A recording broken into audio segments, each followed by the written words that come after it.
Y buenas tardes, ¿cómo están, gente linda de Huancayo? Estamos aquí nuevamente en el programa Construye Hogar, como todos los sábados a la 1 de la tarde, un espacio auspiciado por CP Corp Inmobiliaria.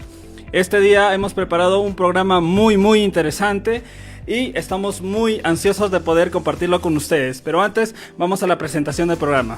Bienvenidos a Construye Hogar, donde respondemos sus preguntas y consultas sobre tu inmueble, terreno y hogar, con el especialista Cristian Pineda, tu guía en este viaje del mundo inmobiliario. ¿Tienes una consulta en mente? Llámanos ahora. Este es el programa donde tu pregunta no solo se escucha, se resuelve. Construye Hogar, ideas y soluciones inmobiliarias en Radio Rumbo, la radio que se ve. Empezamos ya.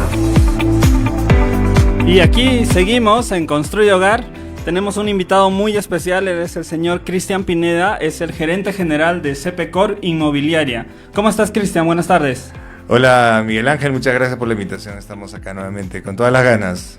Qué bien, estamos aquí con un tema muy interesante que es acerca de la compra y la venta de los inmuebles, de los terrenos, de los lotes, de las casas, de los departamentos. Así que hay que empezar justo con esa misma pregunta. Yo tengo mi casa, tengo mi lote, mi departamento, como tanto huancaíno que ahora necesita mover el dinero. Dime cuáles son los primeros pasos para poder empezar en este mundo tan apasionante. Excelente. Mira, Miguel Ángel, es verdad, para vender tu propiedad, tu inmueble, lo primero que tenemos que pensar es dónde está el documento que acredita que yo soy propietario. Eso es lo primero que hay que buscar. Entonces, para eso hay diferentes documentos. El mejor de todos y el que tiene la mayor legalidad es el CRI, que significa Certificado Registral Inmobiliario, donde se ve el número de partida que tienes. Es decir, cuando tú tienes registrado tu inmueble, tu departamento, tu terreno, lo que tengas ante registros públicos, vas a tener un número de 8 dígitos. Eso es el número que identifica tu propiedad. Y para sacar ese documento simplemente se pide el CRI, que es el Certificado Registral Inmobiliario, donde identifica toda la historia. Es como la historia clínica de tu inmueble, ¿no? Dice cuándo se compró, por ejemplo, lo ha comprado tu papá, luego te dio en herencia o te vendió. Ahí está toda la historia. El tamaño, si tiene hipoteca, si no tiene hipoteca, está toda la historia. Entonces, el documento es primero identificar cuál es el documento de propiedad que sustenta para que tú puedas vender. Entonces, ese es el primero y el más importante de todos. Claro, entonces, como he visto en muchos casos, la gente tiene distintos tipos de documentos. Por ejemplo, está la compra y venta, está el efecto que le dejó el padre, el testamento. Entonces, en todo caso, para que la gente sepa bien claro, ¿cómo voy a saber cuál es el mejor documento que tengo yo? Es decir, ¿qué es lo que realmente me va a avalar que yo soy el propietario de mi inmueble, de mi casa? Claro, existen diferentes documentos que tienen diferente nivel de legalidad. Vamos a poner un ejemplo bastante sencillo. El que tiene registrado ante SUNAR, como te decía, tiene un número de 8 dígitos, ¿no? Y eso es lo que identifica esa propiedad. Cualquier persona que lo tenga registrado ante SUNAR tiene la tranquilidad de que otra persona no se va a apropiar de ese terreno, de ese departamento. Y eso te da la seguridad para que tú puedas comprar, puedas vender o alquilar o lo que fuera. Ahora, pero no todos, y esa es una verdad, solamente será un 10%, un 15% que en todo el Perú los inmuebles tienen registrados su propiedad. O sea, la mayoría de personas en el Perú no tienen registrado su inmueble. Un 75 o un 85% no están registrados. Entonces, el otro documento que te avala como propietario, por ejemplo, puede ser tu contrato de compra-venta notarial. Esa escritura que es pública, que se hace ante el notario, puede ser, por ejemplo, que tu papá compró un terreno, un departamento, una casa notarialmente, todavía no está registrado, pero igual tiene validez. Entonces, ese es el segundo documento, el documento notarial. Y por último, también existen documentos que todavía ni siquiera son notariales, pero son a través de juez de paz. Por ejemplo, eso se da normalmente en lugares donde no hay notarios. Por ejemplo, Pilcomayo, otros distritos, Mito, etc. En el Perú existen muchos distritos. Ante no hay notario, entonces se hace a través de un juez de paz. Y ese documento normalmente es una transferencia de derecho posesorio, que lo hace con un juez de paz. Dale. Claro. Entonces, dame las fijas, simplemente ya. Yo soy comprador, estoy viendo un terreno, un lotecito, una casita. Dime, ¿qué documentos son buenos para yo poder afirmar mi compra? O sea, ¿qué documentos sí o sí tiene que tener el vendedor para yo afirmar de que es una buena compra? Es una excelente pregunta. No necesariamente, o sea, no hay uno solo. Puede ser el mejor de todos, como te decía, el que tiene mayor legalidad es cuando está registrado ante SUNAR, ¿ok? Entonces puedes usar ese. Puedes usar tu compra-venta notarial. O puedes hacer también a través de una transferencia de hecho posesorio con juez de paz. Cualquiera de los tres te va a servir para que tú lo vendas. O sea, no hay uno solo. Solo que hay diferentes métodos de venta. Si tienes el documento registrado ante SUNAR, genial, lo haces ante un notario. Si tienes una compra-venta anterior que tú compraste a alguna otra persona, notarial únicamente, una compra-venta notarial, también lo puedes vender a través de un notario como una compra-venta notarial. Y si no tienes ninguno de los dos, tienes el tercero ante un juez de paz, también puedes hacer la venta, pero ante un juez de paz. O a través de un notario, pero se llama una transferencia de derecho posesorio notarial. Es un poquito complicado en realidad esto, porque habría que hablar cuál es el valor de cada una de las leyes. Pero para resumir a todos nuestros oyentes, si tienes un terreno con un juez de paz, ¿lo puedes vender? Sí. ¿A dónde? A través de un juez de paz. ¿Tienes un documento de compra-venta notarial? Lo puedes vender también. Y si tienes un documento titulado entre registros, también lo puedes vender. O sea, cualquiera de las tres formas se puede vender, pero tiene que existir un documento de sustentación, porque si no, ¿cómo sustentas que es tu propiedad? Me ha pasado, y tan un pequeño paréntesis, un ejemplo. Me ha pasado que alguna vez han venido a la oficina CPCOR y nos han dicho, un favor, ayúdanos a vender este terreno. Ya, genial. Mira, yo tengo una sucesión intestada que me dejó mi papá, etcétera. Genial, le digo, perfecto, eso está muy bien. ¿Y dónde está el documento que acredita la propiedad de tu padre? ¿Qué documento? Bueno, le digo, sí, tiene que haber un documento para que vendas. Me dice, no tengo. O si había, se extravió, se quemó, qué sé yo. Pero si no hay ese documento de sustentación, no lo puedes vender. Tiene que haber un documento que sustente de esa propiedad. Así tengas tu herencia, así tengas tu sucesión intestada, tiene que identificarse la propiedad, de dónde vino, cómo ha sido concebido, cómo ha sido comprado, ¿ok? Entonces eso es importante. Sí, está muy interesante el tema. Ahora, esa de la pérdida de documentos también debe ser un tema muy delicado. Me imagino que en registros públicos queda alguna copia o alguna Por eso, si está en registros públicos va a estar la historia. Entonces eso no es problema. Se pide una copia, se puede regularizar esos documentos. Es posible hacerlo eso. Pero entonces, lo más importante, sustentar de dónde viene esa propiedad para que tú lo puedas vender. Claro.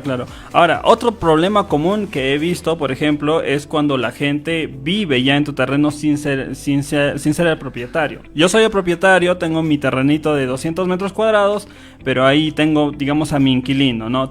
Ya tiene sus 2-3 años y yo ya le dije, ya, mira, compadre, yo necesito vender mi terreno, y me dice, pucha, pero dame tiempo y no quiere salir. ¿Qué puedo hacer? Bueno, si has hecho un contrato de alquiler con él, tranquilo, porque el contrato de alquiler va a demostrar, y él también va a demostrar que tú eres el propietario y que él es el inquilino. Entonces, no hay ningún problema. Si hay un documento de alquiler, pero si no hay un documento de alquiler, como muchos dicen, oye, anda, vive, dame tanto y quédate ahí a vivir varios años.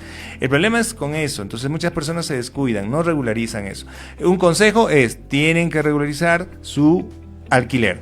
Tienen que hacer un contrato de alquiler donde el inquilino indica, no, por tanto monto yo me voy a quedar por tanto tiempo, todo. Porque ¿qué significa? Ante ese documento de alquiler, el inquilino está aceptando que no es el propietario, está aceptando que tú eres el propietario y que él es el inquilino. Entonces ahí ya sería solamente un proceso para desalojarlo, que eso es otro tema. Claro. Pero así evitas que esta persona se apropie. ¿Cuándo uno se puede apropiar? De repente es la pregunta ahora, ¿no? Claro. Porque puede haber un riesgo. Cuando uno abandona la propiedad, no se preocupa. De repente algún familiar, algún amigo, algún vecino o cualquier persona, uno le da la propiedad, le dice, bueno, vive, no hay un documento que indique que de alquiler. Entonces él vive 10 años, puede él posesionar, demostrar con los vecinos y todo, puede hacer una prescripción adquisitiva y podría apropiarse de tu inmueble. Entonces hay que tener mucho cuidado. Siempre, señores, si tengas un terrenito en tu pueblo, tengas un terreno en la ciudad, no vas a estar en Perú, de repente viajas o simplemente vives en otra ciudad, pues siempre es importante hacer un documento de alquiler. Con eso te asegura de todo y evitas problemas. Claro. Ahora, hasta donde yo sé, hay muchos tipos de acuerdo, ¿no? Normalmente, incluso he visto que en un cuadernito escriben el nombre, el apellido, ponen 2 firmas. Ese tipo de documento es legal, porque hay otro tipo de acuerdo que también es simplemente oral, ¿no? Mira, yo te doy la mano, tú me das la mano y ahí quedó todo. ¿Qué es lo más recomendable? ¿Ir a un notario entonces? Claro, lo mejor es hacer un contrato de alquiler ante un notario. con firma, legalización, de todo. Y eso te asegura a ti y a la otra persona de tener un acuerdo que nunca se va a cambiar. Entonces eso es muy importante. Cuando tengan una propiedad, alquilar. Y lo mejor es hacerlo ante un notario. Claro, ya, entonces eso me imagino. Ahora, otro... Sí, pero antes, para también terminar, sí, ahora la ley ha cambiado y es mucho más seguro porque también existe el desalojo notarial. Si una persona no te paga por 2 meses y medio, puedes hacer un proceso que es bastante rápido y en 2 meses y medio puedes hacer que esta persona desaloje tu inmueble. Y antes era años, había que hacer un juicio, ¿no? Pero ahora, si haces el contrato de alquiler ante un notario, entonces puedes hacer el proceso de desalojo notarial y en 2 meses y medio ya está fuera. Ahora te podría hacer la pregunta, pero a la contraria. Es decir, yo tengo mi terreno, la quiero vender, voy a registros públicos para sacar mis papeles y me doy con la sorpresa de que otra persona ya lo está registrando o que ya lo tiene registrado a su nombre. Esa es una pregunta muy interesante, sí, pero la vamos a ver después de los mensajes de los anuncios comerciales. Perfecto. Volvemos.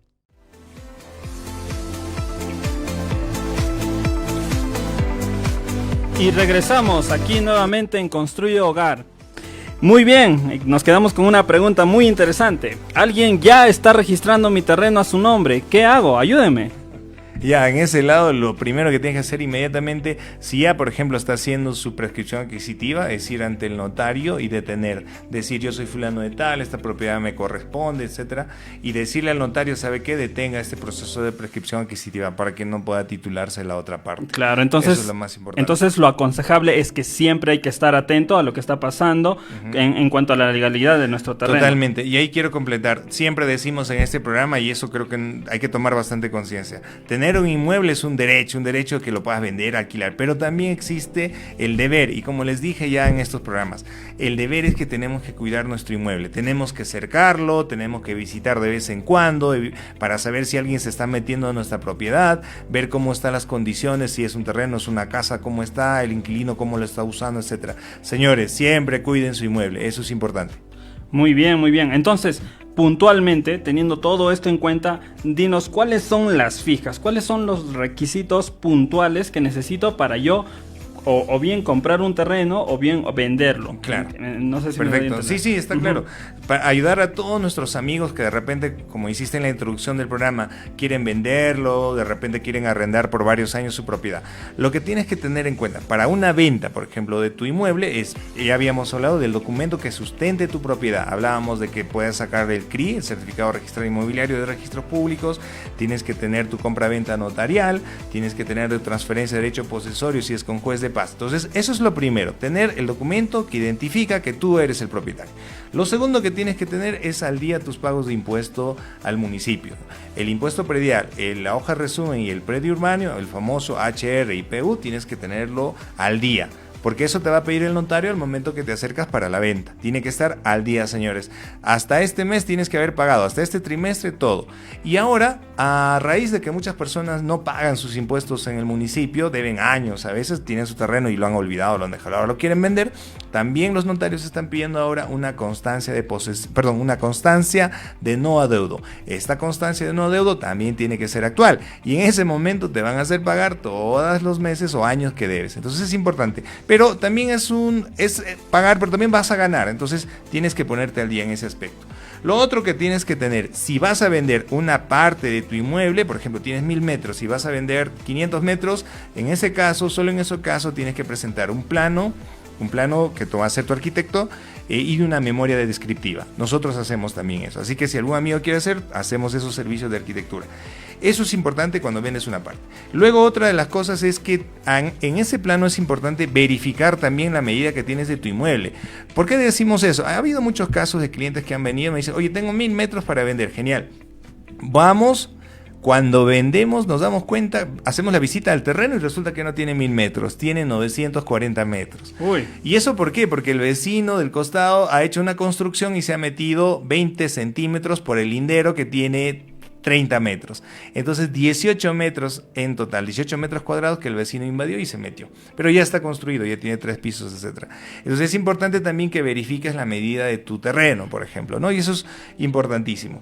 Y lo otro que tienes que tener es también, si eres una persona, si tu papá, por ejemplo, quiere vender su inmueble, tiene más de 65 años, tienes que pedir un certificado psicológico, ¿ok? Eso es importante tenerlo para todas las personas mayores de 65 años. Y bueno, ya con eso tienes casi todos los documentos, tienes que tener tu DNI vigente, Radio ojo, vigente, no es tener un DNI de hace, ya caducó, tú te acercas, quieres venderlo, no vas a poder hacer eso. Y otro también es que de repente tu tío está en el extranjero, ojo, esto es una buena noticia. Si tú tienes algún familiar que tiene una propiedad que quiere venderlo en Perú, ahora es mucho más sencillo. Ahora, antes demoraba muchísimo porque tenías que ir al consulado, luego la embajada pasaba acá, era tedioso. Ahora, más o menos en 1 o 2 semanas ya tienes. Cualquier familiar que tienes en el extranjero se puede acercar a la oficina del consulado en el país en que está y te da un poder a ti. Por ejemplo, Luis Miguel va a ser encargado de que te vendas tú una propiedad. Entonces firma un documento e inmediatamente te pasa ese documento ante registros públicos. Es mucho más fácil. Hace una semana salió esta norma y ya está este procedimiento mucho más rápido para hacer la venta. Entonces con eso también tienes la facilidad de poder hacer una venta inmediata, ¿no? Y lo último es que tienes que tener tu RUC, porque vas a hacer un pago del impuesto a la renta. Si tienes, para hacer un pago, tienes que tener un RUC, tienes que tener inscrito en la SUNAT para que tú puedas hacer el pago del impuesto de la renta, porque vas a vender, vas a ganar algo, entonces tienes que pagar tu tributo. Claro. Por lo tanto, tienes que estar registrado en SUNAT. Esos serían los requisitos principales, ¿no? Luego hay unos impuestos que pagar, pero luego eso ya en la transacción. Pero primero, para que logres vender, tienes que tener esos documentos todos. Ya, yo me di con la sorpresa de que uno está avanzando con este procedimiento de la venta y plan llega que se requiere un documento y tal, y al final estoy chocando y a la vez estoy resolviendo y estoy demorando mucho en mi proceso de venta. Cuéntanos cómo es el servicio de asesoramiento de CP Corp, tú que eres el gerente, creo que nos podrías dar un buen alcance en esa parte. Claro, amigos, es importante que en este proceso, pues uno también no sabe al detalle todas las cosas, ¿no? Si tienes cierta edad, si tu documento no está saneado, si te falta pagar el impuesto, de repente ha sucedido muchas veces que, por ejemplo, ¿no? Tu documento de propiedad dice que tiene 670 metros. Pero en tu documento de pago de impuesto al municipio, de los tributos, dice que tienes 610 metros cuadrados. Entonces hay una diferencia entre el documento de propiedad que sustenta tu propiedad y el documento del pago del impuesto predial. Entonces hay una diferencia de 40 metros, por ejemplo. Eso hay que corregirlo. Eso es una cosa que hay que prepararlo antes. Entonces es importante que te asesore alguien para que te indique, oye, tienes que corregir esto, esta área hay que hacer una rectificación, hay que hacer en el municipio. Luego, de repente, en tu documento de propiedad resulta que tu nombre no está completo. En vez de una ñ, le han puesto una n. Entonces hay que hacer una rectificación también de eso. Como te decía hace un momento, también puede ser que el terreno que tú piensas que tienes 1000 metros, vas y lo mides, tiene 980, hay que revisar también el área real que te queda de tu terreno. Entonces, todos esos detalles, más valorizar cuánto realmente cuesta tu propiedad, es recomendable. Es recomendable, repito, que un asesor, un especialista, un agente, un abogado, un arquitecto te ayude a reconocer cuánto cuesta esa propiedad, para que lo puedas vender a un precio justo, a un precio real, que no sea muy exagerado, que no se pueda vender, que tampoco esté minimizado el precio donde tú baratees tu propiedad. No es la idea. Tiene que ser un precio más o menos justo, lo que se llama dentro del razonamiento del precio comparativo a un promedio de eso, el precio comparativo alrededor. Entonces, esos detalles son importantes. Tú me preguntabas si es recomendable. Claro que sí es recomendable. Nosotros en CP Corp te podemos ayudar a revisar tus documentos, a que el área, a que los nombres, a que tus linderos estén correctamente bien y sobre todo a valorizar a un precio justo el valor de tu inmueble, sea un departamento, una casa o un terreno. Claro, entonces estoy entendiendo que si bien es muy importante la asesoría legal, ahora también hay otro tema muy importante. Yo ya tengo todos mis papelitos en regla, quiero vender mi terreno, pero no tengo alcance. La gente no sabe. Entonces, ¿cómo hago yo mi promoción? Porque he entendido, he ido al mercado y me cobran un monto diario y al final nadie me llama, nadie me busca. ¿Qué puedo hacer yo para mover mi terreno de una vez y venderlo lo más rápido posible? Es correcto lo que tú dices, Miguel Ángel. Mira, sucede algo. Hoy en día la industria inmobiliaria, como muchas otras industrias, tienen que estar muy actualizadas y con una dinámica de trabajo muy fuerte en todo lo que es el marketing virtual. Es decir, si yo quiero que mi propiedad llegue a más personas, que mi propiedad se vea correctamente al valor correspondiente, ¿no? Que se demuestre y se diga visualmente y a través oralmente todas las cualidades, las características, las ventajas, tengo que conocer totalmente hoy del marketing y la publicidad virtual o digital, porque todo hoy se mueve a través de las redes, a través de los medios de comunicación, donde puedo tener un alcance mucho mayor a solamente poner un letrero que diga estoy vendiendo mi terreno o mi departamento. Entonces, hoy en día se tiene que conocer muy bien esas herramientas para poder tener un alcance mayor y más personas puedan ver mi propiedad y lo pueda vender. Entonces, en este trabajo, por ejemplo, de difundir a través del marketing digital hay mucho, hay que crear un contenido especial, hay que diseñar tu propiedad mostrando las cualidades, hay que saber transmitir y llegar a esas personas que estén buscando ese tipo de propiedad que tú tienes. No es lo mismo, por ejemplo, vender una propiedad que está en un mercado, que es una zona comercial, a una propiedad donde es una vivienda, en una zona residencial o de la periferia de la ciudad. Cada uno de estos lugares, según la ubicación, tiene diferentes precios. Entonces hay que saber diferenciar. No es lo mismo también tener una propiedad que está hacia una calle importante a una propiedad que está detrás de esa calle importante. De repente está dentro de un pasaje. Otra de las cosas también hay que saber si es un terreno, por ejemplo, cuadrado o es un terreno muy delgadito que tiene un frontis de 4 metros pero tiene 40 de largo, de fondo, claro. Perdón. Entonces la forma de tu terreno también influye. Si vas a vender tu casa, depende cuántos años tiene, porque como hablábamos la semana pasada, hablamos de la depreciación de los materiales. Entonces, todos esos detalles es mejor que lo vea un especialista. En el trabajo que hacemos en CP Corp, por ejemplo, que es una inmobiliaria, tenemos a un arquitecto, tenemos a un asesor legal, tenemos propiamente una inspección que hacer, o sea, es varios factores que realizamos para que tu propiedad tenga un precio realmente justo. Claro, eso estaría buenazo porque uno está ocupado, o sea, desde la mañana hasta la noche tengo que chambear, tengo que darle duro y pucha, para hacer el marketing, el proceso y todo, sé que es desgastante, pero también es necesario para poder mover rápido. Entonces me estás recomendando CP Corp, ¿nos puedes dar los números para poder llamar? Sí, a todas las personas que estén interesados en vender su inmueble pueden llamar al 923-055-001. Repito, toma nota por favor, 923-055-001. En ese número podemos atender para asesorarles en el saneamiento también de su inmueble, en la venta, en la verificación de sus medidas. Todo eso contamos con todos los profesionales para hacer. Sí, me parece muy bien. Y tocaste un punto que me pareció muy interesante y es acerca de la ubicación. Uh-huh. Ahora, por ejemplo, yo tengo mi lote, mi terreno o mi casa cerca de un mercado. Uh-huh. En otras ocasiones hay personas que tienen pues en un lugar un poquito más alejado o hay quienes incluso quieren lotizar lo que antes fue una chacra. Uh-huh. Entonces, en cada uno de esos escenarios, ¿cuál es la mejor estrategia que yo puedo tener al momento de vender mi terreno?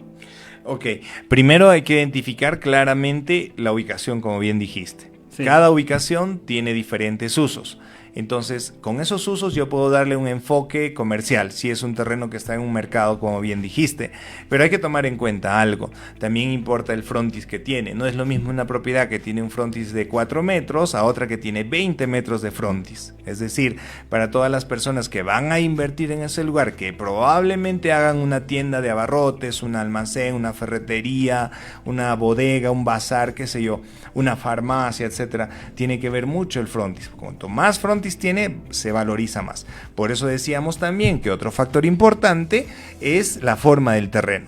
Entonces, no es lo mismo y no cuesta lo mismo, aún estando al costado del otro terreno, un terreno que tiene un frontis de 4 metros no cuesta lo mismo que un terreno que tiene un 20 metros de frontis. Estando en el mismo lugar, siendo vecinos, no tienen el mismo valor. Así como tampoco una propiedad que está en una esquina no tiene el mismo valor de una propiedad que está entre esquinas. Entonces, esas cosas hay que analizarlas. Bueno, si tiene un enfoque comercial, evidentemente va a costar mucho más. Pero si tiene un enfoque de vivienda, hay diferentes formas. Por ejemplo, si es una vivienda en la urbanización La Merced, una zona residencial muy bonita, limpia, bien cuidada, con parques, con jardines, con paseos, no es lo mismo que cuesta en otra zona, otro terreno que está donde no hay parques, no hay jardines, tiene calle pequeña, no está asfaltada y es un poco insegura. Entonces todos esos valores hay que identificarlos.